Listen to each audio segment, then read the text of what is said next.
अखण्डमण्डलाकारं व्याप्तं येन चराचरं तत्पदं दर्शितं येन तस्मै श्रीगुरवे नमः। मातृवत् लालयित्री च पितृवत् मार्गदर्शिका नमोस्तु गुरुसत्तायै श्रद्धा प्रज्ञायुता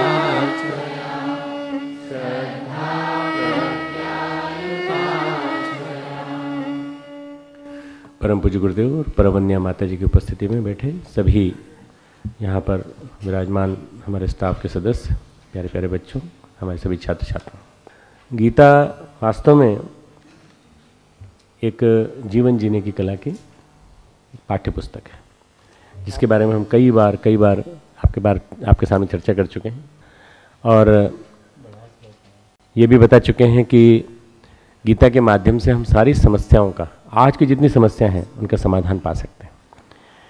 परम पूज्य गुरुदेव ने एक बात लिखी है जो तुम लोग नोट भी कर सकते हो, जीवन में कड़ी परीक्षाएं देना और बड़े पुरस्कार पाना, जीवन में कड़ी परीक्षाएं देना और बड़े पुरस्कार प्राप्त करना हमारे जीवन की रीति नीति रही है। यह 6970 की अखंड ज्योति में गुरुदेव ने लिखा है कि हमने जीवन भर कड़ी परीक्षाएं दी। अगर गुरुदेव का जीवन देखें तो जीवन भर लोगों ने उनका विरोध किया। परंपराओं की तुलना में विवेक को महत्व देते हुए गुरुदेव ने बहुत सारे काम ऐसे किए जिनके माध्यम से लोगों को ऐसा लगा कि ये रीति रिवाजों के, परंपराओं के जो प्रचलित सिस्टम है उससे अलग हो रहा है। जितनी कड़ी चुनौतियाँ आती हैं, गुरुदेव लिखते हैं आगे, जितनी कड़ी चुनौतियाँ आती हैं उतना ही निखार आता चला जाता है। कोई भी आदमी चुनौती से न घबराए, चुनौतियाँ हमें निखारती हैं। एडवर्सिटीज़ रिफाइन अस, एडवर्सिटीज़ बेसिकली हमें तराशती हैं, प्रतिकूलताएं हमें तराशती हैं। गुरुदेव के जीवन में हमने जीवन भर जो प्रतिकूलताएं देखी। गीता की शुरुआत कहाँ से होती है? परीक्षा की घड़ी से होती है। गीता की शुरुआत में परीक्षा की घड़ी क्या है? अर्जुन योद्धा है, विजयी हुआ है पहले, बहुत विद्यार्थी जीवन में श्रेष्ठ धनुर्धर रहा है। जितने अर्जुन और सहित सारे पांडव, दुर्योधन सहित सारे कौरव, इन सब के बीच में जो परीक्षाएं होती थीं उनमें सबसे पहले नंबर अर्जुन का आता था। द्रोणाचार्य उसे बहुत प्यार करते हैं और गुरु, सिखाने वाले गुरु, शिक्षक, और गुरु के नाते एक प्रकार से कहा जाए तो कई ऋषि मुनि बहुत सारे प्रशिक्षण देने के लिए अज्ञातवास में आते हैं, जो सिखाते हैं। जब सब सोते हैं तो वो द्रोणाचार्य के पास जाता है शिक्षण लेने के लिए। बाकी सब लोग सोते रहते हैं, द्रोणाचार्य के पास शिक्षण लेता रहता है। ये अर्जुन की खूबी है। पर उसके जीवन में धनुर्विद्या तो सीख ली, जीवन विद्या नहीं सीखी उसने। मतलब धनुर्विद्या सीखने के बाद जीवन विद्या सीखने का दौर कब चालू हुआ? जब युद्ध में खड़े हुए। भाई पूरी किताब पढ़ ली। किसकी पढ़ ली? साइकोलॉजी की पढ़ ली, योग की पढ़ ली, हमने सारे टेक्स्ट बुक अच्छी तरह से रट डाली, कोई दिक्कत नहीं। एग्ज़ाम आ रहा है सामने, कोई परेशानी। पर जब एग्ज़ाम में पेपर सामने आया, वो जीवन विद्या के अभाव में, समय प्रबंधन के अभाव में और अपने आप को मैनेज करने की जो परिस्थितियां हैं उसके अभाव में हम क्या कर गए? हम कुछ गलतियां करके आ गए। अच्छे अच्छे स्टूडेंट से गलती हो जाती है, अच्छे अच्छे लोगों से गलतियां हो जाती हैं। तो क्या क्या करें? अपना संतुलन बनाए रखने का प्रयास करें। जीवन विद्या का मतलब है अपना संतुलन बनाए रखने का प्रयास, और अपने पोटेंशियल को, अपनी प्रतिभा को, अपने पोटेंशियल को चरम सीमा तक लाने का प्रयास। कड़ी परीक्षाओं का जीवन। दुर्योधन के पास सफलताएं हैं पर कुछ किया नहीं उसने।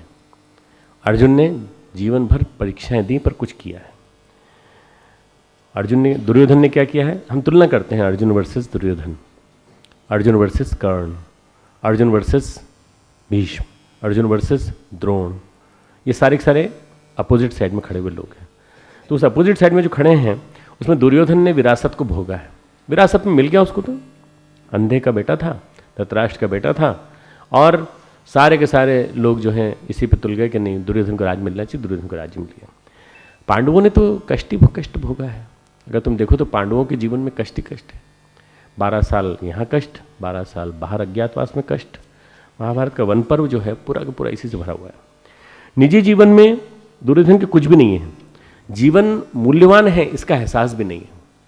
जब देखो तो शकुनी मामा के साथ पासे खेल रहे हैं, जब देखो तो शिकार पे जा रहे हैं। जंगल में गए तो जंगल में जाकर के वो लड़कियों को छेड़ के आ गया। दुर्योधन भी था, बाकी लोगों ने रोकने की कोशिश की, रोक नहीं पाए।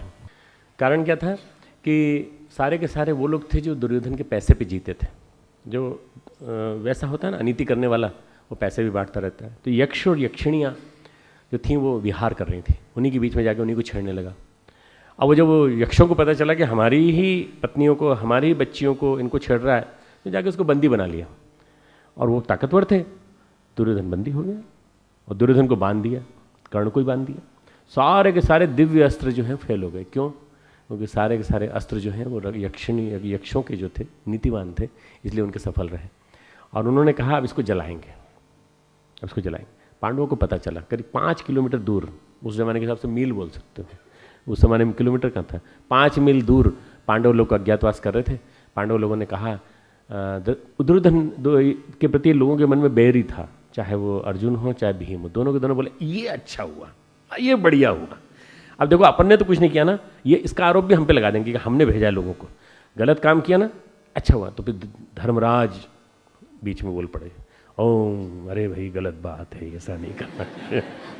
युधिष्ठिर बोले नहीं नहीं नहीं नहीं, आखिर वो भी तो हमारे भाई हैं, बाहर जब हैं तो हम 105 हैं, हाँ जब घर की बात है तो वो 100 हैं अलग और हम 5 हैं, बाहर की जब घर की बात है तो फिर उसमें हमको बचाना चाहिए।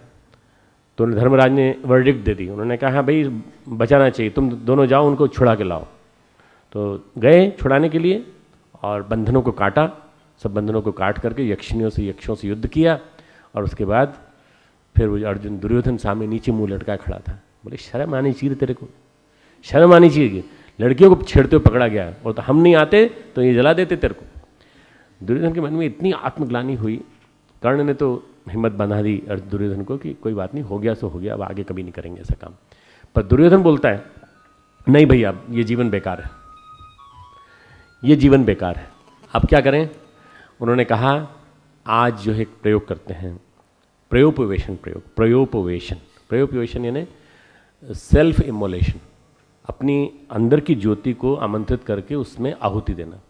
उसने कहा वो तैयार करो हमारे लिए, हम आत्मदाह करेंगे, लकड़ियाँ वकड़ियाँ बिछाओ, चिता बिछाओ, चिता सजा दी गई और दुर्योधन जा कर के वहाँ लेट गया। बोले भाई अब हम तो अपने अंदर से अग्नि प्रज्वलित करेंगे, हम तो मर जाएंगे, क्यों, ये जीवन जीना बेकार है। अरे भाई वो लड़कियों को छेड़ा तब तक तो ठीक था, क्या कह रहा है, लड़कियों को छोड़ा तब तक तो ठीक था, पर ये पांडव के मुंह से, अर्जुन के मुंह से जो धिक्कार सुनी है, इस धिक्कार के बाद जीना बेकार, इस धिक्कार के बाद अब जीना बेकार, अब हम नहीं जिंदा रहना चाहते।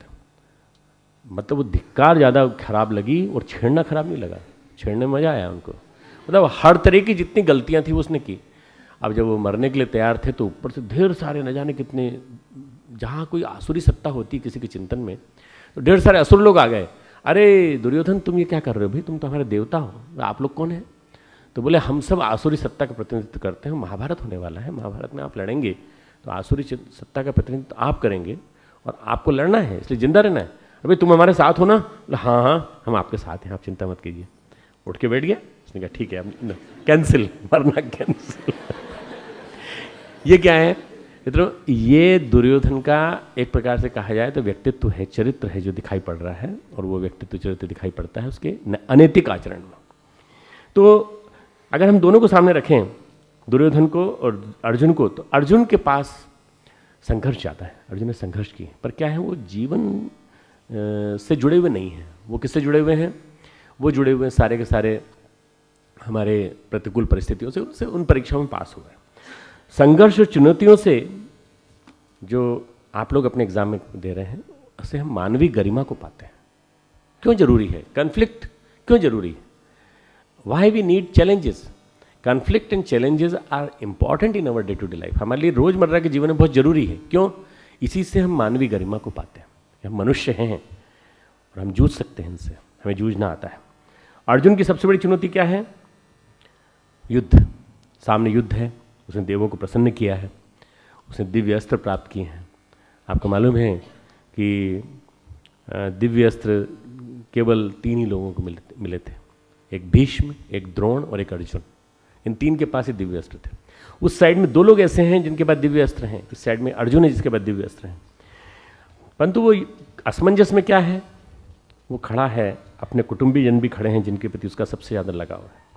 सारे भारत के सारे महारथी वहाँ खड़े हैं। वास्तव में महाभारत काल में कुछ ऐसी आंधी चली कि कोई भी आदमी तटस्थ नहीं रह पाया। जैसे कोई राज्य कहे कि हम तटस्थ रह सकते हैं, नहीं। क्यों? ये जो कदम है ये हमारे भविष्य को तय करता है। महाभारत का कदम भविष्य को तय कर रहा था कि आप युद्ध में किसके साथ लड़ेंगे, कौरवों के साथ कि पांडवों के साथ। उस समय तटस्थ रहना संभव नहीं था। उस जमाने में कोई भी 2 में से किसी एक पक्ष को इग्नोर नहीं कर सकता था। तटस्थ रहने की कोशिश एक ने की थी, आप उसका नाम जानते हो? कोई बता सकता कौन? नहीं, विदुर तो मार्गदर्शक थे। कोई और दूसरा नाम है? नहीं। किसने बोला? किसने बोला बलराम नाम? किसने बोला? किसी बच्ची ने बोला है नाम। अच्छा चलो, बच्चियों की अम्मा ने बोला। बच्चियों की अम्मा जी। बलराम ने तटस्थ रहने की कोशिश की थी। और बलराम ने क्या किया? बलराम तीर्थ यात्रा पे चले गए, नाव में बैठे और घूमते रहे, इधर उधर घूमते रहे। कहाँ चले गए? नैमिषारण्य चले गए। और तटस्थ रहे तो और गलती कर दी। सूत शौनिक का संवाद चल रहा था तो सूत का वध कर दिया। अरे ये शूद्र कहाँ से वध कथा कहने लगा? सूत का वध कर दिया उन्होंने। ये कथा इतिहास में आती है कि इतिहास की चुनौती को स्वीकार न करने का परिणाम उनको एक मतलब सूत को ये कहा जाता है कि वो कथा कहते कहते ब्राह्मण हो गए थे। एक ब्रह्म हत्या का उनके ऊपर आरोप लगा। और अगर वो युद्ध में रहते तो हो सकता है कि कृष्ण का साथ देते, पांडवों का साथ देते। परंतु उनके मित्र कहाँ थे? दुर्योधन भी मित्र था उनका और भीम भी उनके मित्र थे। और दोनों की गदा युद्ध में बहुत कुछ उन्होंने सिखाया था बलराम ने तटस्थ रहने की कोशिश की, उसका परिणाम उनको मिला। परम पूज्य गुरुदेव साधना में थे, 24 लक्ष के 24 महापुरुष चरण, पर उनके गुरुदेव ने इशारा कर दिया। क्या कहा? तटस्थ मत रहना। जब परिस्थितियां ऐसी हों, प्रतिकूल आए, तो तुमको 2-3 साल के लिए साधना क्रम अगर बदलना भी पड़े तो बदल देना। कैसे बदलें गुरुदेव? तो उन्होंने कहा ऐसे बदल देना कि तुम उस समय जो है नियम उतने कड़े रखने की जरूरत नहीं है, पर तुम्हें अगर जेल भी जाना पड़े स्वतंत्रता संग्राम में तो तुमको जाना पड़ सकता। 3 साल के लिए गुरुदेव जेल गए, बाकी सारा नियम निभाया। 27 साल में गुरुदेव का अनुष्ठान पूरा हुआ। यथावत चलता रहा, बहुत कुछ अनुष्ठान उन्होंने किया, पर स्वतंत्रता संग्राम उस जमाने की एक युग धर्म की चुनौती थी। तो स्वतंत्रता संग्राम की चुनौती को स्वीकार। चुनौती से कोई अगर हटता है तो वो पैसिमिस्टिक है, वो निराशावादी है, वो भगोड़ा है, वो कायर है। परम पूज्य गुरुदेव ने जैसे अपनी चुनौती स्वीकार की और एक अपने उसमें समझौता किया। अर्जुन के जीवन में भी धर्म को स्वीकार करें या रिश्ते को स्वीकार करें, परंपरा को स्वीकार करें कि विवेक को स्वीकार करें। परंपरा क्या कहती है? नहीं भैया युद्ध नहीं होना चाहिए। क्यों? कुल स्त्रियां दूषित हो जाएंगी, वर्ण संकर संतान पैदा होगी। पहले अध्याय में विषाद योग में सब इस तरह की बातें आएंगी। और ये अर्जुन के जीवन का क्लाइमैक्स है। अर्जुन के जीवन का क्लाइमैक्स है। यहाँ से उसकी जीवन विद्या का प्रशिक्षण चालू होता है, दूसरे अध्याय से। जब भगवान कृष्ण सारा सुन लेते हैं तो हंसते हैं, और हंसने के बाद कहते हैं, हंसते हुए उन वचनों से उन्होंने कहा, अशोच्यानन्म शोचत्सम प्रज्ञावादांश भाष्य से। अरे तू जो न शोक करने वालों के लिए शोक करता है, इनके लिए कोई शोक किया जाता है? ये कोई शोक करने योग्य? जो अनीति के पक्ष में खड़े हैं उनके लिए शोक मत कर। तो अपने बारे में सोच, तो अपनी आत्मा के बारे में सोच। ये आत्मा को कोई नहीं मानता, कोई कुछ नहीं कर सकता। कई लोग गड़बड़ करते हैं, गलत काम करते हैं और क्या कहते हैं, मैं थोड़ी कर रहा हूँ, मेरी आत्मा कर रही है, और बस वो सो जाते हैं, नींद आ गई, बोले भाई तुम सो रहे हो, बोले नहीं नहीं मैं थोड़ी सो रहा हूँ, मेरी आत्मा सो रही है। आत्मा से अलग हो जाने का अनुभव बिल्कुल अलग है, देहातीत अनुभव जो है बिल्कुल ही अलग है। पर जब कोई ऐसा सोचता है तो फिर भगवान कह रहे हैं नहीं, बड़ी जद्दोजहद है अर्जुन के जीवन में। महान शक्तिशाली को भी जब भावनात्मक विक्षोभ होता है तब परीक्षा होती है। महान शक्तिशाली को भी, हमें भी कई बार होता है, चैलेंजेस हमारे सामने भी आते हैं, हमको खड़ा कर देते हैं कईयों की भीड़ के बीच में, बोलिए सर अब क्या बोलिए, विषय क्या है, फिर पर्चा ला के देते हैं, छपा हुआ पर्चा, इस पे विषय बोलिए। फिर दिमाग में भूमिका बनानी पड़ती है, खाका बनाना पड़ता है, सांचा बनाना पड़ता है, फिर बोलना पड़ता है। 45 मिनट नहीं, 1.5 घंटा 1 घंटा 1.5 घंटे पूरा लेक्चर देना पड़ता है। ये क्या है, चुनौती, ये भी चुनौती। नहीं साहब लेक्चर देने में क्या है, आपको तो बहुत अच्छा लेक्चर देते हैं, कभी भी किसी भी विषय पे आप बोल सकते हैं, नहीं वो भी एक चुनौती है। और वही नहीं बल्कि जितनी भी समस्याएं शांति कुंज में तरह तरह की आती हैं, जितनी भी समस्याएं विश्वविद्यालय में तरह तरह की आती हैं, ये भी चुनौतियाँ हैं। इन चुनौतियों का सामना करना एक अपने आप में बहुत बड़ी परीक्षा है। किसी को भी चुनौती का सामना करना पड़ सकता है यदि हमारे पास 3 चीज़ें हों, भावनात्मक परिपक्वता, इमोशनल मैच्योरिटी, दूसरा एकाग्रता, कंसंट्रेशन, यदि हमारे पास है, और यदि निष्काम कर्म करने की हमारे पास शक्ति है। निष्काम कर्म हम जो कर रहे हैं, ठीक है, नंबर 1 नहीं आए तो नंबर 2 तो आ ही जाएंगे, नंबर 2 नहीं आए तो नंबर 3 तो आ जाएंगे। नहीं हम तो मैं तो I am fighting for gold medal, और गोल्ड मेडल नहीं मिला तो आसक्ति कहाँ से जुड़ी हुई है, गोल्ड मेडलिस्ट बनने से। आसक्ति आदमी की कैपेसिटी को, कैपेबिलिटी को बहुत कम कर देती है। Capacity building is the most important priority for you. आपके लिए क्या है, अपनी क्षमता का अभिवर्धन। जितने भी छात्र छात्राएं हैं, जितने भी सामान्य लोग हैं, चाहे हमारे आम जनता के लिए भी हम बात कहना चाहें, capacity building is very very important. आपको याद होगा अब्दुल कलाम साहब जब आए थे तो उन्होंने कैपेसिटी बिल्डिंग पर पूरा लेक्चर दिया था, एक पूरा कि उनका लेक्चर था, उसमें कैपेसिटी बिल्डिंग बहुत बड़ा इंपॉर्टेंट पार्ट था। तो अपनी कैपेसिटी को बिल्ड करना और अपनी एकाग्रता को विकसित करना, भावनात्मक परिपक्वता को विकसित करना, कर्मयोग ऐसा कि बस किए जाओ। सारी सफलताओं की जननी यही है। अध्यात्म की परिभाषा क्या है, कोई मुझसे पूछे, तुमसे पूछे तो तुम एक ही शब्द में जवाब देना। तुम जब इंटर्नशिप में जाओगे या तुम घर जाओगे, घर में कोई पूछेगा इतने दिन इतनी सारी क्लास अटेंड की, इसका सार बताओ, अध्यात्म क्या होता है बताओ। अध्यात्म का सार है पवित्रता और प्रतिभा का निरंतर विकास, पायसनेस, प्योरिटी ऑफ कॉन्शियसनेस।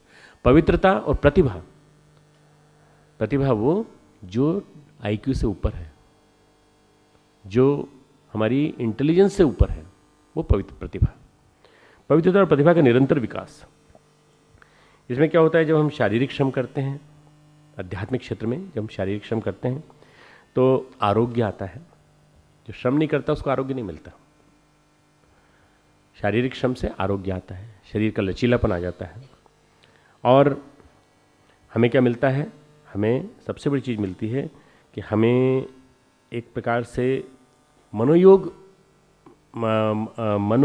बनाने की स्थिति आ जाती है। मनोयोग मतलब मेंटल कंसंट्रेशन बनाने की स्थिति आ जाती है। शरीर हमारा इस लायक हो जाता है कि हम व्हीकल के रूप में काम कर सकें। सूक्ष्म शरीर को देखें मानसिक रूप से तो हमारे अंदर प्राण शक्ति का संवर्धन होने लगता है। जैसे आध्यात्मिक परिपक्व क्या चिन्ह क्या है, आध्यात्मिक विकास हुआ, इसके चिन्ह क्या है। मैंने कहा ना, प्रतिभा और पवित्रता का विकास। पर ये विकास हो रहा है हमें कैसे पता चले। पहला आरोग्य और लचीलापन शरीर में, दूसरा प्राण शक्ति का संवर्धन, श्रेष्ठ साहित्य में रुचि, प्राण शक्ति का संवर्धन, श्रेष्ठ साहित्य में रुचि। तीसरा है अतीन्द्रिय स्तर पर प्रज्ञा का जागरण, प्रतिभा का जागरण, प्रज्ञा का जागरण। और चौथे स्तर पर आध्यात्मिक स्तर पर आत्मा का विकास, संवेदना का विकास, एहसास, अनुभूति, दूसरों के दर्द को सहन करना, दूसरों के दर्द को पहचानना, दूसरों के दर्द में सहभागिता। ये जो एहसास और अनुभव है, संवेदना का विकास जब होता है तो हमें पता चलता है कि हमारे अंदर प्योरिटी एंड प्रतिभा, पायसनेस एंड प्रतिभा आ रहे हैं। अंतरात्मा हमारी कुहासों से ढकी हुई है। जैसे आज सुबह सूरज निकला तो सूरज के ऊपर बादल थे और इसकी वजह से ठंडक बढ़ गई। अब वो बादल हट जाए, सूरज की गर्मी आ जाए तो गर्मी अपने आप महसूस होने लगेगी। इसी तरह से कुहासा जब छा जाता है अंतरात्मा के ऊपर तो हम भ्रमों और संदेहों से भर जाते हैं।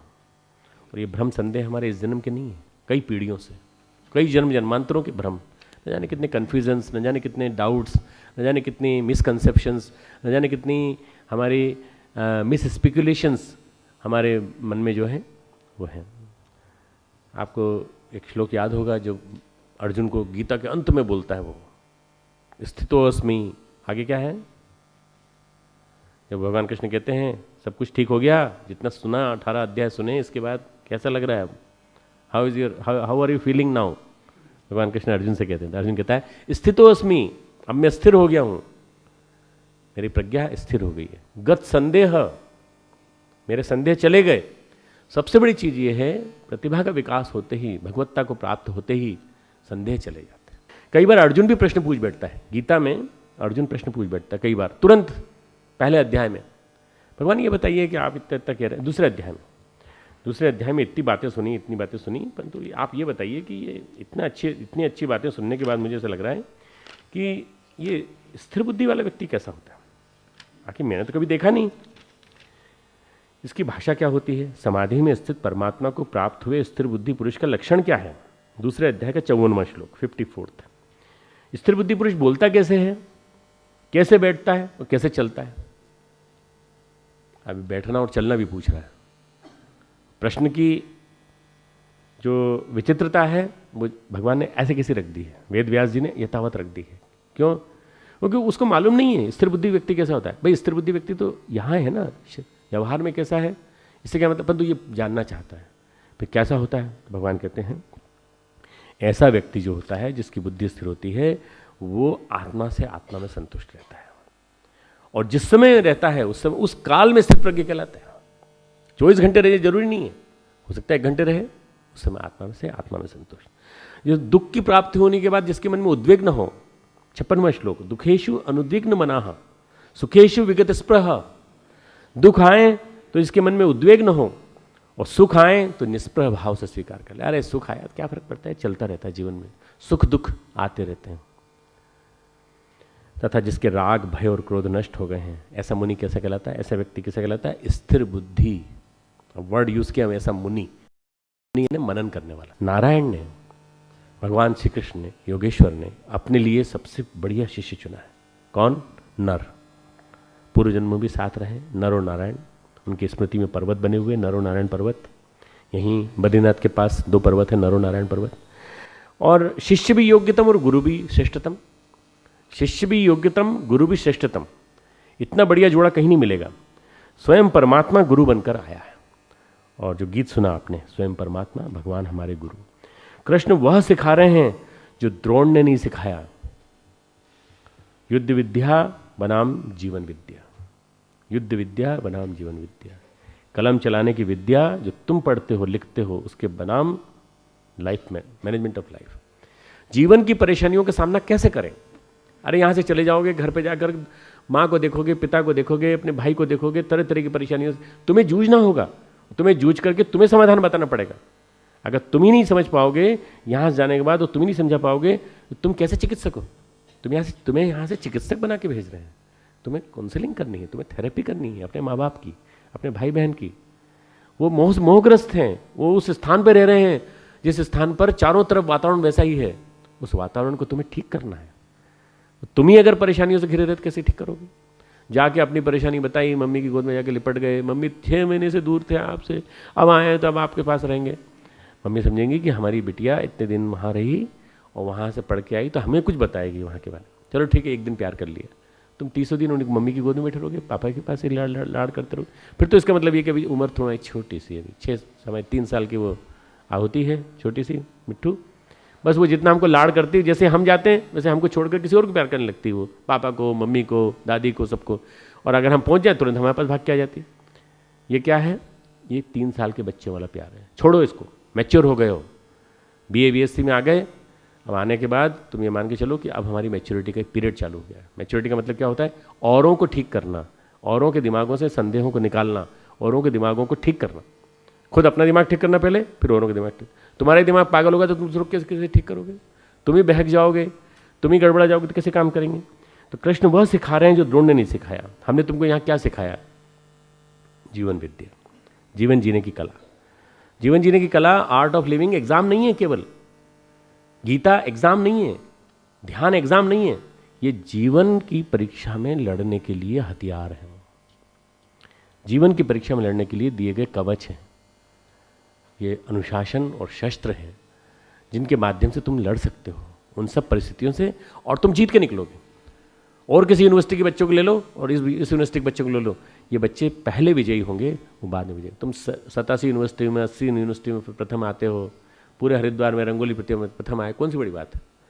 अरे तुम जीवन परीक्षा में प्रथम आके दिखा दो, तो अपने घर जाके दिखा दो कि तुम जीवन की जितनी भी चुनौतियां हैं उनसे लड़ सकते हो। बस सबसे बड़ी परीक्षा ये है। भगवान सिखा रहे हैं कि जो काम अस्त्र नहीं कर सकते, अस्त्र क्या कर रहा है? मन दुर्बल हो जाए तो फिर क्या फायदा? मान लीजिए किसी के हाथ में रिवॉल्वर है और आप उसके ऊपर साइकोलॉजिकल अस्त्र डालिए, क्या डालिए? तुम कुछ नहीं कर सकते मेरा, तो अब कुछ भी नहीं है, तो अब मनोबल नहीं है, तुम कुछ नहीं कर सकते। तुम्हारे हाथ से देखो खिसक रहा है, तो हाथ पसीने पसीने हो गया, थोड़ी देर में देखना रिवॉल्वर गिर जाएगा उसके नीचे। एक साइकोलॉजिकल वॉर बता रहा हूँ कि अगर मन मजबूत नहीं है तो रिवॉल्वर लोडेड हाथ में होते हुए भी कुछ नहीं कर सकता।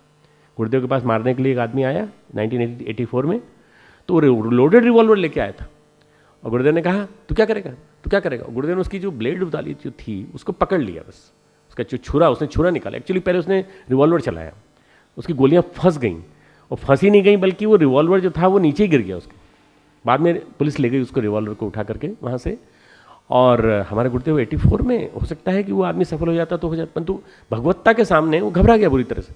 और उसके पश्चात गुरुदेव ने पकड़ लिया, तो होता कौन है? मुझे मारने वाला, मुझे मारने वाला अभी तक पैदा नहीं हुआ करके गुरुदेव उसको उठा करके इसे पकड़ धक्का देते हुए 3, 4, 5 सीढ़ियों तक नीचे ले गए। उसी में हाथ कट गया, बस यहाँ पे इतना जो कट गया हाथ इसी में कट गया था, उसी को हमने टाँके वाके लगाए थे। और जब तक वो नीचे गए, नीचे वो भाग गया डर के मारे, इतनी तेजी से भागा, उसके पास छुरा था, उसके पास रिवॉल्वर था, क्यों नहीं कर पाया? आंखों की तेजस्विता मनस्विता के सामने कोई नहीं टिक सकता। आंखों की जो आंखों से तेजस्विता और मनस्विता दिख रही है ना, उसके सामने कोई नहीं टिक सकता। तुम्हारे को भी कभी कोई विपरीतता का सामना करना पड़े, प्रतिकूलता का सामना करना पड़े, तो अपने मनोबल को बनाए रखना। जहां मनोबल डगमगाया वहां सब गड़बड़। मनोबल ही कुंजी है सबसे बड़ी। अर्जुन के पास क्या है? दिव्यास्त्र है। अर्जुन के पास क्या है? गांडीव है। गांडीव इंद्र ने दिया है उसको, पर गांडीव हस्तात, वो कहते हैं संस्कृते हस्तात संस्कृते गांडीवम, मेरे गांडीव मेरे हाथ से खिसक रहा है और मेरे हाथ पूरे गिले हो गए पसीने से, मेरा बड़ी परेशानी हो गई। मतलब वो अर्जुन अपनी परिस्थितियों को जो बता रहा है उसको अगर आप सुनेंगे तो लगेगा कि क्या इतना बड़ा योद्धा, इसकी हालत ऐसी कैसी हो गई। भगवान अपना उपदेश देते हैं उसके पहले वो बोलता है कि रणभूमि में शोक से उद्विग्न मन वाले, संजय बोलते हैं, रणभूमि में शोक से उद्विग्न मन वाले अर्जुन, ऐसा कहकर बाण सहित धनुष को त्याग करके, बाण सहित धनुष को त्याग करके, मतलब अपने हथियार भी छोड़ दिए, हथियार के साथ साथ हथियार चलाने वाला जो मूल अस्त्र था धनुष, उसको भी छोड़ दिया। रथ के पिछले भाग में बैठ गए। पिछले भाग में बैठने मतलब क्या होता है? पिछले भाग में बैठना मतलब पेसिमिज्म, पीछे पीछे भाग रहे हैं, अब हमको नहीं बैठना। अगले भाग में कौन बैठता है? विजयी बैठता है। पिछले भाग में कौन बैठता है? भागने वाला बैठता है। बस अब हमको भागना है यहाँ से। और इसके पहले वो क्या कहते हैं? अर्जुन कहते हैं 29वें श्लोक में, हे कृष्ण, इस युद्ध के अभिलाषी स्वजन समुदाय को देखकर मेरे अंग शिथिल हो रहे हैं। 29वां श्लोक, 30वां श्लोक, मुख सूखा जा रहा है, मेरे शरीर में कंप एवं रोमांच हो रहा है और हाथ से गांडीव धनुष गिर रहा है, त्वचा भी बहुत जल रही है, मेरा मन भ्रमित सा हो रहा है। अगर आप मुझसे पूछें एज ए डॉक्टर तो मैं कहूँगा these are the science of depression. क्यों भाई सर? डीन सर आप क्या कहेंगे? साइकोलॉजिस्ट के नाते एक्सट्रीम डिप्रेशन कब? जब परिस्थिति सामने आ गई। और युद्ध की प्लानिंग करने वाला कौन था? पहले भी युद्ध लड़े हैं, यहाँ तक कि कृष्णार्जुन युद्ध जो हुआ है वो शिव जी के साथ हुआ है। भगवान शिव से लड़ रहा है, सबसे लड़ रहा है, परंतु यहाँ जब अपने रिश्तेदारों को देखता है बड़ी परेशानी होती है। भगवान कहते हैं यही दो चीज़ें बड़ी परेशान करती हैं, प्रीति राग, प्रीति राग, बैर द्वेष, राग और द्वेष, राग और द्वेष। पूरे हथियार दो के ऊपर ही भगवान के। पूरे गीता में शुरुआत से लेकर अंतिम समय तक भगवान दो पे हथियार चलाते हैं, राग और द्वेष। मुक्त हो जाओ। राग यानी एक्सट्रीम अटैचमेंट, प्रीति, प्रीति ये मेरा है, ये मेरा है, ये मेरा है, मेरा है। किसी से बात कर लिया तो बड़ी दिक्कत हो जाएगी। क्यों? मेरे से बात करने वाला उससे दूसरों से किसी से क्यों बात कर रहा है? द्वेष, बैर बैर बैर बैर, सारी की सारी समस्याओं की कुंजी बैर है। भगवान कहते हैं ये जो इतनी परिस्थितियां हुई हैं तेरी, वो क्यों हुई हैं? क्योंकि तेरे पास सब कुछ होते हुए भी तू जीवन विद्या को नहीं जानता। गुरु की चुनौती स्वीकार कर। भीष्म के पास भी दिव्य अस्त्र हैं। भीष्म ने भी गुरु की चुनौती स्वीकार कर युद्ध किया और गुरु से युद्ध किया उन्होंने। भीष्म में प्रतिज्ञा नहीं तोड़ूंगा। आपको मालूम होगा कि परशुराम जी से युद्ध किया था उन्होंने, और थ्रू आउट उन्होंने भी लड़ा है, भीष्म ने भी लड़ा है, द्रोण ने भी लड़ा है, पर अर्जुन घबराया हुआ है। युद्ध विद्या भावनात्मक विक्षोभ में कुंठित हो गई है। आपने मनोविज्ञान पढ़ा, आपने योग पढ़ा, आपने भारतीय इतिहास, इंडियन कल्चर, टूरिज्म मैनेजमेंट पढ़ा, आपने कंप्यूटर साइंसेस पढ़ी, सारा कंप्यूटर डिम सा दिखाई पड़ रहा है। क्यों? समझ में नहीं आ रहा कुछ। क्यों? भावनात्मक विक्षोभ, इमोशनल एक्सप्लोजन हो गया अंदर से। अरे इमोशंस को स्टेबलाइज करो और देखो वहाँ क्या है, और देखने के बाद अपना आंसर दो पूरा का पूरा। कहीं भी किसी भी स्थिति में विचलित मत होने दो। अर्जुन घबराया हुआ है, लक्ष्यहीनता की दिशा में चल रहा है, और इसीलिए उपनिषद शैली में, परंपरागत शैली में वो प्रश्नोत्तरी करता है। अर्जुन में सबसे बड़ी क्वालिटी क्या है कि वो भगवान से प्रश्न पूछता है, और प्रश्न बड़े समझदारी से भरे हुए हैं उसके। कहीं शुरू में अधकचरापन दिखाई पड़ता है, पर आगे चल के दिखाई पड़ता है। वो पूछता है कि मेरा मन बड़ा चंचल है। और ऐसा तो नहीं कि योग करते करते चंचलता आ गई, कहीं मन भंग हो गया, संयम मेरा भंग हो गया तो मुझे कोई दिक्कत आ जाएगी। बोल नहीं, किसी भी स्थिति में नहीं। अगर तू योग करता करता जीवन अपना बिता लेगा तो तेरी सदगति होगी। क्यों? भगवान के मार्ग पर चलने वाला कोई भी नष्ट, मेरा साधक भक्त नष्ट नहीं होता। न मे भक्तः प्रणश्यति, भगवान डिक्लेयर कर देते हैं। और 6ठे अध्याय में अर्जुन की जिज्ञासा है, बड़ी जोरदार जिज्ञासा है। मतलब 6ठे अध्याय तक आते आते अर्जुन मैच्योर हो जाता है थोड़ा थोड़ा। इतना सुन रहा उपदेश, वो पहले शुरू में बोलता है, हे मधुसूदन, 33वां श्लोक 6ठे अध्याय का 33वां 33rd, जो योग आपने कहा है, समभाव से कहा है, एक बड़े इक्विलिब्रियम के साथ कहा है। मन के चंचल होने से मैं इसकी नित्य स्थिति को नहीं देखता। मतलब daily I can't do that, daily I can not establish it. मैं इस योग को कर नहीं पाऊंगा। क्यों? मन बड़ा चंचल है। कैसा है? ये बड़े प्रमथन स्वभाव वाला, बड़ा दृढ़ और बलवान है। प्रमथन स्वभाव वाला मतलब अगर हाथी को बांधने के लिए जैसे रस्सी की जरूरत पड़ती है, ऐसे मन को बांधने के लिए भी रस्सी की जरूरत पड़े, इतना ज़्यादा तेज गति से भागने वाला है। इसलिए उसको वश में करना मैं वायु को रोकने की भांति अत्यंत दुष्कर मानता हूँ। तुम हवा को रोक नहीं सकते। हाँ, वायु को रोकने का जिसने प्रयास किया वो असफल रहा, वो हवा के प्रवाह में बह गया। चाहे आप ये जो वायु की चक्रवात आते हैं ना, इसको बांधने की कोशिश करें, चाहे आप जो हवा तेज गति से चल रही उसको बांधने, तो उन्होंने उपमा कितनी अच्छी दी है, तस्याहम निग्रहम मन्ये वायोरीव से दुष्करम। वायु को बांधने के समान मैं दुष्कर मानता हूँ। भगवान कहते हैं हाँ। भगवान 2 श्लोक में जवाब देते हैं, बिल्कुल धैर्य के साथ, शांत मन के साथ। असंशय महाबाहो, निश्चित ही, बिना किसी डाउट के मैं कहना चाहता हूँ, निस्संदेह मनो दुर्निग्रह चलम। मन चंचल और कठिनता से वश में होने वाला है। तो क्या करें? तो हे कुंती पुत्र अर्जुन, अभ्यासेन तु कुंते वैराग्येण च गृहीते। 2 चीज़ों से पकड़ में आता है। मन को पकड़ने के 2 तरीके हैं, अभ्यास और वैराग्य। अभ्यास और वैराग्य। अभ्यास यानी मनोयोग, मनोयोग, वैराग्य यानी निरासक्ति। अभ्यास यानी मनोयोग, वैराग्य यानी निरासक्ति। तो इन 2 चीज़ों की शरण में आ जा, तेरा मन पकड़ में आ जाएगा। अभ्यास यानी परमात्मा के गुणों का चिंतन, परमात्मा के गुणों का लीला श्रवण। हमारे दिमाग में तो कोई और बैठा हुआ है, तो हम उसी का लीला श्रवण करते रहते हैं। चारों तरफ FM चल रहा है, तो FM में वही अच्छी अच्छी बढ़िया बढ़िया गाने सुनाई पड़ रहे हैं। चारों तरफ इधर से उधर तक वही चीज़ें आ रही दिमाग में। तो उससे निकलें बाहर, उससे बाहर निकल के परमात्मा के बारे में सोचना चालू करें। फिर आगे कहते हैं, जिसका मन वश में किया वो नहीं है, ऐसे पुरुष द्वारा योग दुष्प्राप्य है। जिसने अपने मन कंट्रोल में नहीं किया, उसको योग नहीं मिलेगा। और वश में किए हुए मन वाले प्रयत्नशील पुरुष द्वारा साधन से उसका प्राप्त होना सहज है। ये मेरा मत है। जैसे कहते हैं ना verdict, this is my verdict, जिसने कंट्रोल में कर लिया मन को, उसको मिल जाएगा। जिसने कंट्रोल में नहीं किया मन को, उसको नहीं मिलेगा। बड़ा क्लियर कंसेप्ट है भगवान कृष्ण का। तो अर्जुन कहता है, अच्छा भगवान एक बात और बताइए मेरे को, कि 2 श्लोक के बाद ही फिर जिज्ञासा आ गई। अयति ही श्रद्धयोपेते योगाच चलति मानस अप्राप्य योग संसिद्धिम काम गति कृष्ण गच्छति। मान लीजिए योग में श्रद्धा रखता है, जैसे तुम श्रद्धा रखते हो ना, रखते हो योग में श्रद्धा, गीता में श्रद्धा रखते हो, ठीक है, किंतु संयम ही नहीं है, संयम नहीं साध सकते। जब खाना सामने आ जाता है तो हम जलेबियाँ जम के खा लेते हैं, खाना सामने आता है तो हम ज़्यादा खा लेते हैं, हम संयम नहीं साध पाते। इस कारण जिसका मन अंतकाल में योग से विचलित हो गया है, अंतकाल में योग से विचलित हो गया, उसका क्या होगा? योग की सिद्धि को अर्थात भगवत साक्षात्कार को न प्राप्त होकर किस गति को प्राप्त होगा? 37वां श्लोक। तो भगवान कहते हैं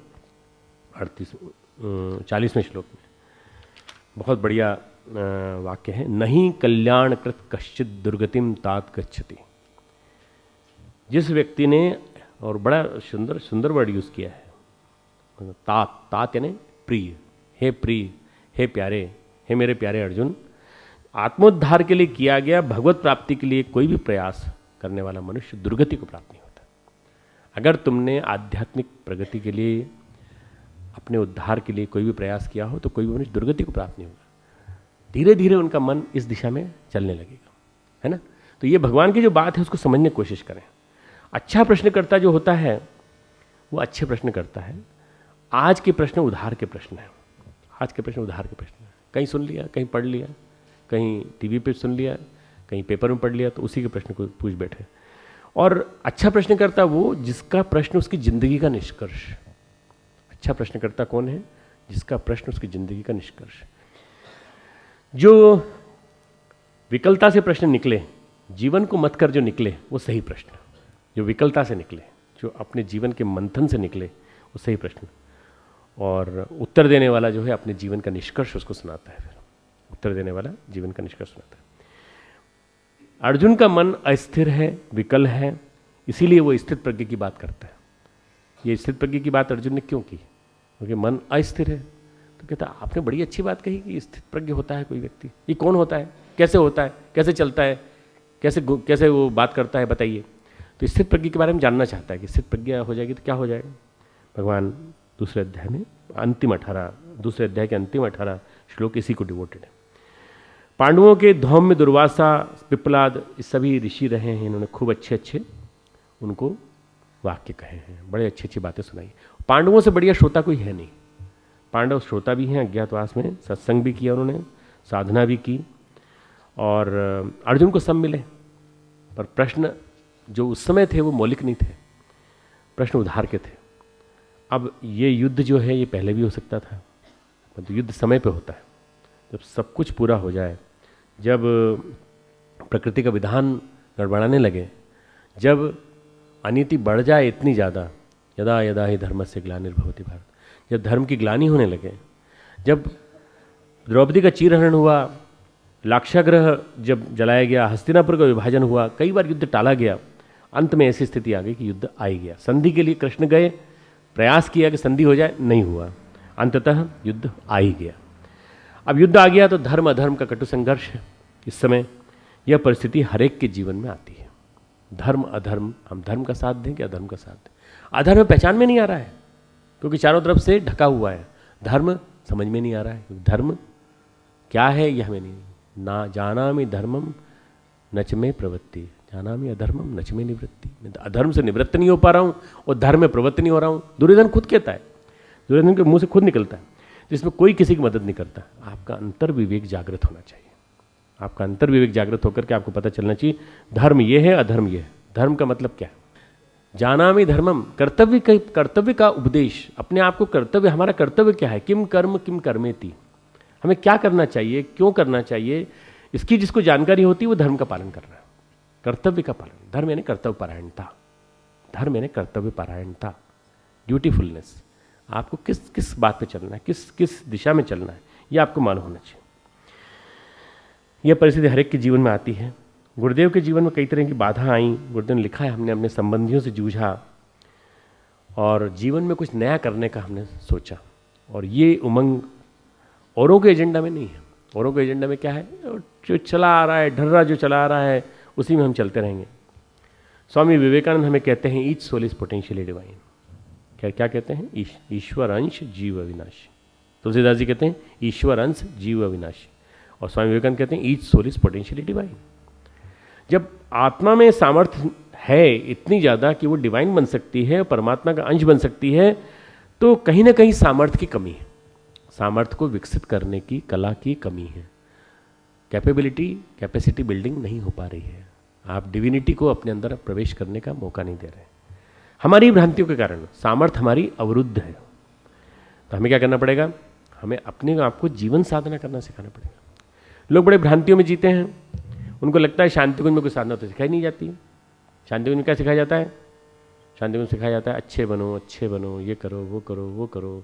क्लासेस होती हैं, बड़ी अच्छी लगती हैं, थोड़ी दिन तक उनका असर रहता है क्लास का, फिर उसका समाप्त हो जाता है। अरे कुछ साधनाएं कराएं जरा ढंग की, सूक्ष्म शरीर विकसित हो, कारण शरीर विकसित हो, थोड़ा उड़ें, थोड़ा जा करके देखें, कुछ करें। तो हमारे यहाँ कुछ लोग चले जाते हैं, कोई कहाँ चले जाते हैं, कोई महाराष्ट्र चला जाता है, कोई कहाँ किसी महाराज महात्मा जी के पास चला जाता है। तो हम लोगों ने सोचा कि हम भी महात्मा बनने की कोशिश करें थोड़ी सी। हम लोगों ने सोचा साधना के पैकेज बनाएंगे, थोड़े से साधना के पैकेज बना क्या करेंगे, यही जीवन साधना, यही जीवन जीने की कला उनको पैकेज के रूप में समझाएंगे। तो क्या हो जाएगा, वो करने का मन करेगा। क्यों? हमें उपलब्धि दिखाई पड़ेगी थोड़ी देर में। तो तुम अगली बार जब आओगे जनवरी में, तो हम तुमको वो सारा का सारा देंगे, पैकेजेस बना के देंगे। हमारे पोटेंशियल बंधे पड़े हैं, हमारे पोटेंशियल हैं हमारे, पर हमारे पास जो है बंधे पड़े हैं। एक प्रैक्टिकल एक बात समझ लो, चाहे आप कितनी ही कोई साधु बाबा के पास चले जाओ, महात्मा के पास चले जाओ, जो अध्यात्म यहाँ है वो कहीं नहीं, जो जीवन साधना यहाँ है वो कहीं नहीं, जो सिद्धि का पथ यहाँ है वो कहीं नहीं। रामकृष्ण परमहंस छाती ठोक के कहते थे तो कहीं भी चला जाएगा। चले गए थे वो अखंडानंद जी को साथ लेकर के, जो बाद में अखंडानंद जी बने, उनको साथ लेकर के चले गए थे और जा कर के वहाँ बैठ गए, पौहारी बाबा के यहाँ बैठ गए, कभी वहाँ चले गए किसी दूसरे बाबा के पास, और लौट के मेरे पास ही आएगा। सारे विश्व का अध्यात्म सिमट कर यहाँ आ गया है, तू जानता नहीं? सारे विश्व का अध्यात्म सिमट, रामकृष्ण परमहंस कहते हैं, सारे विश्व का अध्यात्म सिमट कर यहाँ आ गया है, और तू कहाँ भागता रहता है उधर उधर।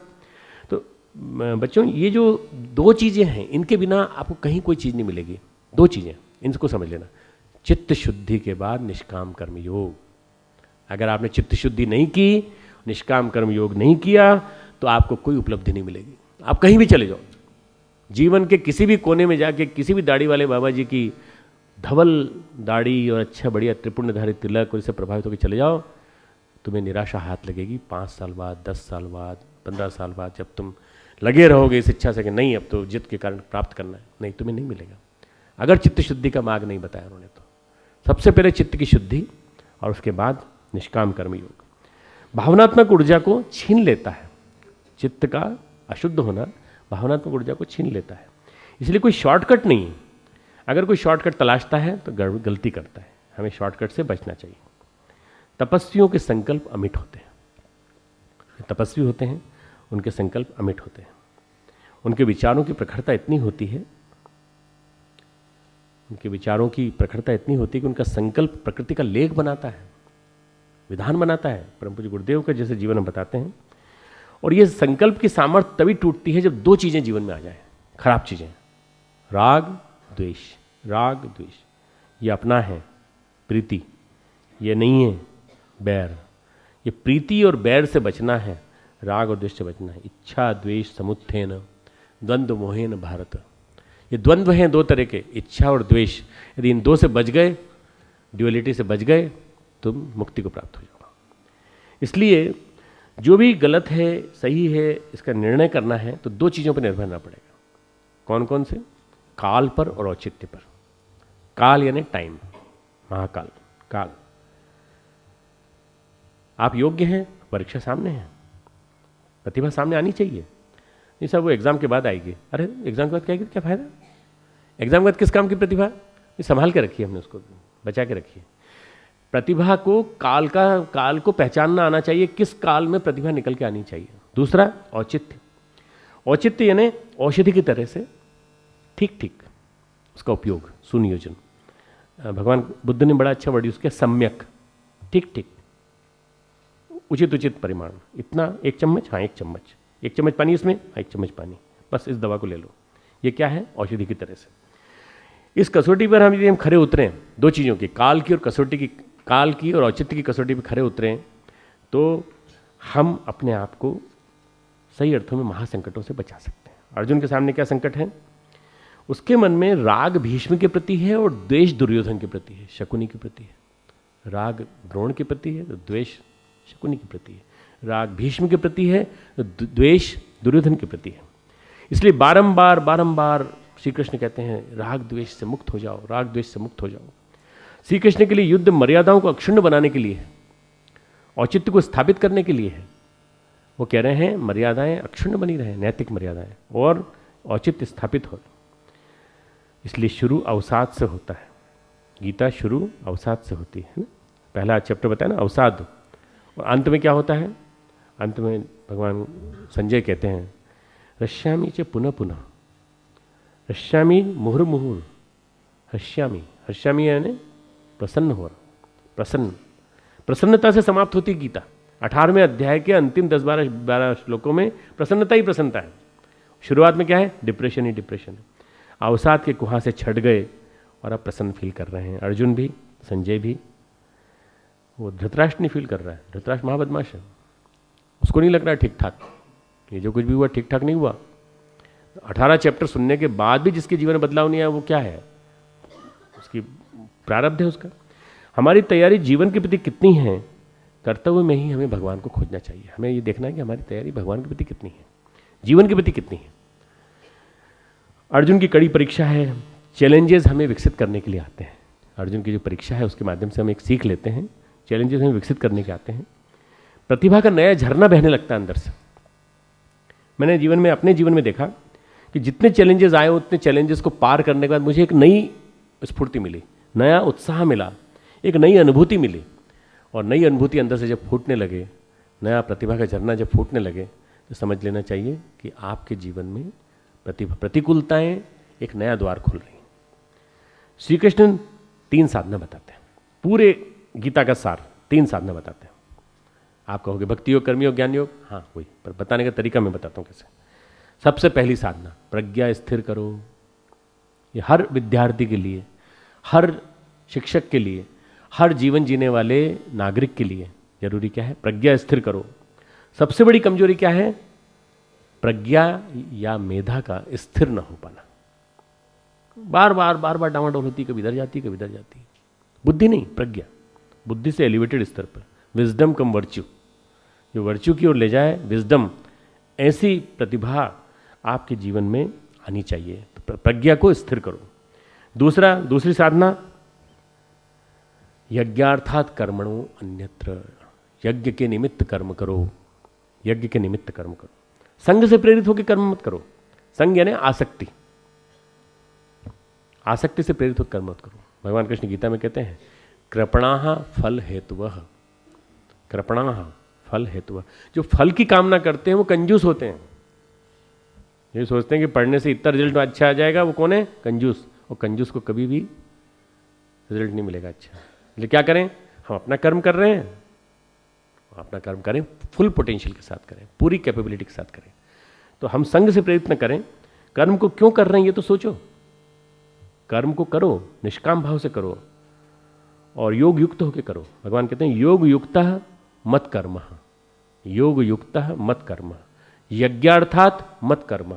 मेरा काम करो योग युक्त होकर, मेरा काम करो यज्ञ के निमित्त करो। यज्ञ मतलब बांटना, यज्ञ का मतलब देना, यज्ञ का मतलब बटोरना नहीं, यज्ञ का मतलब देना। मोटिवेशन क्या है? कर्म के पीछे मोटिवेशन क्या है? देने का भाव, प्रतिभा का दान। हमें अपने लिए नहीं करना, औरों के लिए करना है। बेहोशी में कर्म न हो, हम भगदड़ में कर्म न करें। हम कैसे करें? होश में रहकर किया गया कर्म। दूसरी साधना कर्म की साधना। तीसरी साधना भावनात्मक रूप से स्थिर, भावनात्मक रूप से स्थिर होना, भगवत्ता में स्थिर हो जाना, भगवान के साथ साझेदारी, भगवान के साथ साझेदारी। भगवान कहते हैं मद भक्तः समे प्रिय, मेरा भक्त है वो मुझे बहुत प्रिय है। 9वें अध्याय का 22वां श्लोक, 8वें अध्याय का 14वां श्लोक, तुम ये लिख लो, बाकी मैं पूरा पढ़ के नहीं सुना रहा हूँ। अनन्यास चिंतयन्तो माम ये जनाः पर्युपास्ते, जो मेरे में अनन्य चित्त रखते हैं उनका योग क्षेम का वहन मैं करता हूँ। जो भगवान में विश्वास करता है, भगवान कहते हैं मैं उनको ध्यान रखता हूँ। 9वें अध्याय का 22वां श्लोक, 8वें अध्याय का 14वां श्लोक। और अगर कोई दुराचारी से भी दुराचारी है, कोई गलती से कोई गलत काम हो गया है, पापी से पापी पाप हो गया है, कोई किसी की पीठ पीछे बुराई कर दी हो, कोई गलत काम हो गया हो जो नहीं होना चाहिए, अनैतिक कर्म हो गया हो, भगवान कहते हैं ऐसा व्यक्ति भी मेरी शरण में आ जाए तो मैं उसको पार करा दूंगा। अपि चेत्सु दुराचारो भजते माम अनन्य भाग। जो दुराचारी से दुराचारी व्यक्ति भी अगर मेरी मेरी शरण में आ जाता है, मेरा भजन करता है, तो भी मैं उसको पार लगा देता हूँ, क्योंकि उसने समझ लिया है। कौन से श्लोक में है? 4 अध्याय के 36वां श्लोक, 9वें अध्याय का 30वां और 31वां श्लोक। 4 अध्याय का 36वां श्लोक, 9वें अध्याय का 30वां 31वां श्लोक। दुराचारी भी भावनाशील बन जाएगा। अगर हमसे भी कोई गलती हुई है तो हमारा प्रारब्ध भी कट जाएगा, अगर हम भगवान की शरण में जाएंगे। तो तीसरी साधना बड़ी जोरदार है, भावनात्मक रूप से स्थिर होना और अपने आप को भगवत्ता में स्थिर कर देना, भगवत चेतना से जोड़ देना। अरे इतना बढ़िया सोर्स से उसके साथ जुड़ जाओ ना। सबसे बड़ी रिलेशनशिप कैसी होनी चाहिए? परमात्मा के साथ। सबसे बड़ी, सबसे ऊंची प्रेम सगाई। ये बोल रहे हैं, तुम लोग नहीं बोल रहे हो। सबसे ऊंची प्रेम सगाई भगवान के साथ प्रेम कर लो ना। दुनिया भर से प्रेम करते रहते हो, भगवान से प्रेम नहीं करते हो। अगर भगवान के साथ प्रेम करना सीख लोगे तो सब कुछ हो जाएगा। आप कहाँ हैं, किसके हैं, सोचिए। भगवान के हैं क्या? अपने बारे में सोचिए, भगवान के हैं क्या? नहीं, भगवान के नहीं, बाकी सबके हैं।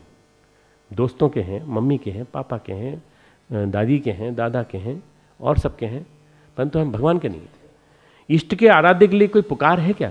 कोई कशिश है क्या? अगर इष्ट के लिए, आराध्य के लिए, जिसको आदर्श माना है जीवन का, उसके लिए यदि कोई कशिश है मन में और उसके आदर्शों को पालन करने की मन में भावना है, तो तुमको मिलता चला जाएगा। चलो, भावना है, विचार हैं, कर्म है, ये भी हैं, इसके बावजूद तुमको लगता है और कुछ होना चाहिए, तो सब छोड़ दो। क्या करें? भगवान कृष्ण गीता में बहुत अच्छा श्लोक कहते हैं। सारे के सारे श्लोकों का मर्म अंत में भगवान 18वें अध्याय के 66वें श्लोक बताते हैं।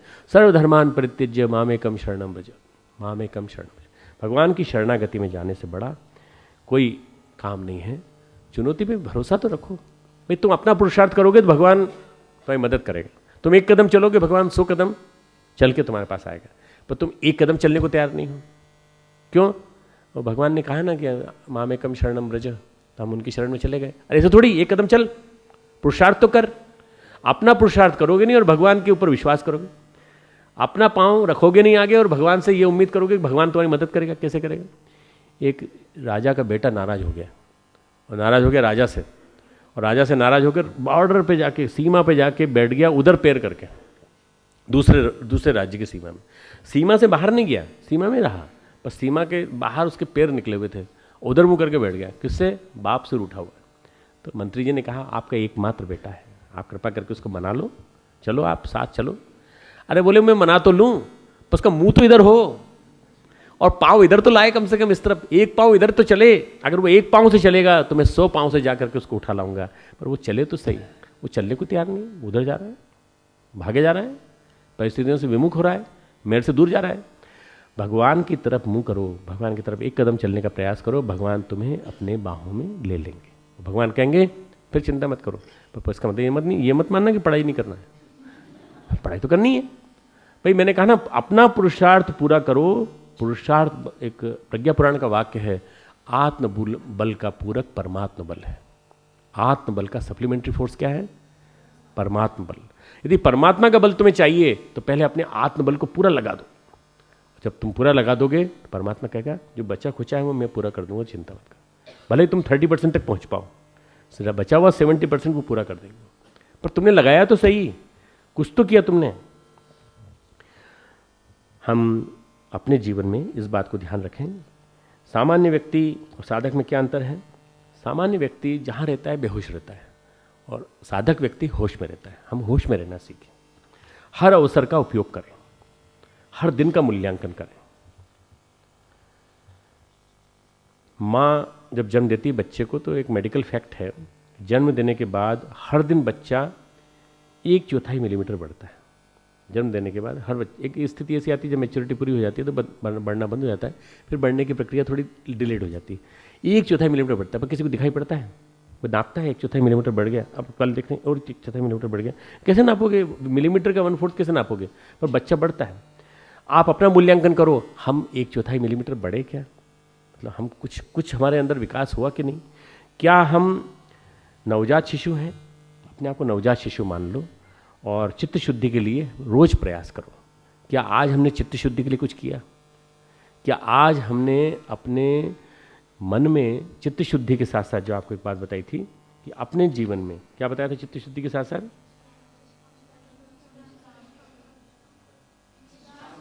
निष्काम कर्म। क्या कोई निष्काम कर्म किया? हर काम तो सकाम करते हो। निष्काम कर्म का मतलब क्या है? अपने लिए नहीं, औरों के लिए, औरों के लिए कर्म करना, यज्ञ के निमित्त कर्म करना। आज हमने क्या किया, सार्थक जीवन की दिशा दी कि नहीं, यह दिखने लगेगा। गुरु और शिष्य दो ही अनुभव कर पाते हैं इस बात को कि हमने क्या किया। पूरी गीता हो गई, पूरी गीता समाप्त हो गई, और भी लोग खड़े थे वहाँ पे। बंगाली में है, माँ त्वम ही तारा। कोई किसी को मालूम आता है? माँ त्वम ही तारा, तुम ही त्रिगुण धरा, परात परा। माँ त्वम ही तारा, तुम ही त्रिगुण धरा, परात परा। तोरे जानी माँ, तुझे जानने के बाद माँ, यू ओ दीन दयामयी, ओ दीन दयामयी माँ, तुम ही दुर्गा, मैं ते दुख हरा। तो ही दुर्गा है, तो ही दुर्ग यानी कठिन कार्यों से ऊपर निकलने की सामर्थ्य दे। दुर्गा जो कठिन कार्यों से निकलने की सामर्थ्य दे।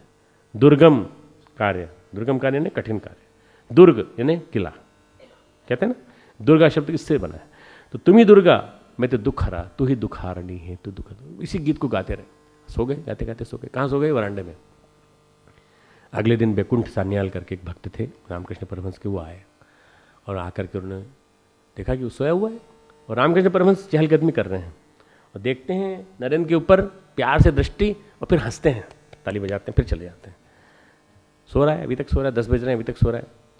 तो बैकुंठ सान्याल आए, बोले ये नरेंद्र है क्या? बोले हाँ नरेंद्र सो रहा है। मालूम तुझे, कल ये माँ के पास गया था, और माँ के पास जाके इसने भौतिक चीज़ जब मांगने की बात आई तो इसने माँ से भौतिक चीज़ नहीं मांगी, इसने मांगा वैराग्य, भक्ति, साधना।